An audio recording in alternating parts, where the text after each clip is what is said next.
Hello guys, welcome to our YouTube channel English Urdu tutorial. So आज की इस video में 3 फ्रेजल वर्ब को बताने वाला हूं जो माध्यमिक परीक्षा 2017 को पूछा गया था और बहुत ही इम्पोर्टेंट है, जो एग्जाम में अक्सर पूछे जाते हैं।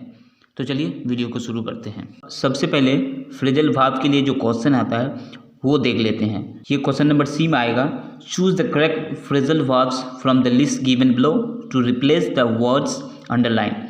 Write the correct phrasal verbs in the boxes on the right hand side, changing the form when necessary. There is one extra phrasal verb in the list. ठीक है, यहाँ पर चूज करना है, नीचे दिया गया है फ्रेजल वर्ब को, और जहाँ पर ज़रूरी है वहाँ पर वर्ब के फॉर्म को जो है चेंज करना है। और यहाँ पर एक एक्स्ट्रा फ्रेजल वर्ब दिया गया है। तो देखिए, एक नंबर जो क्वेश्चन है, the patient will recover within a week.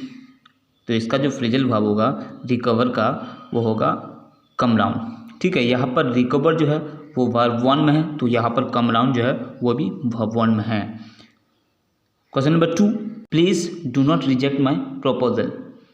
तो यहाँ पर रिजेक्ट जो है ये भी वर्ब 1 में है, तो इसका होगा टर्न डाउन फ्रेजल वर्ब। ठीक है, क्वेश्चन नंबर 3, ही ओर ए वाइट शर्ट। तो इसका होगा पुट ऑन। ठीक है, तो यहाँ पर देखिए यह वर्ब 2 में है, तो पुट का वर्ब 2 भी जो होता है वो 1 होता है, वर्ब 1 की तरह होता है। ठीक है, तो यहाँ पर देखिए एक एक्स्ट्रा फ्रेजल वर्ब दिया है वो पुट ऑफ का। ठीक है, तो यहाँ पर एक्स्ट्रा दिया है, जो सही होगा उसको चूज़ करना है। तो मैंने फ्रेजल वर्ब के रिलेशन से 2 वीडियो बना चुका हूँ ऑलरेडी, तो उसको अगर आप लोग देखना है तो उसका लिंक आपको डिस्क्रिप्शन बॉक्स में मिल जाएगा,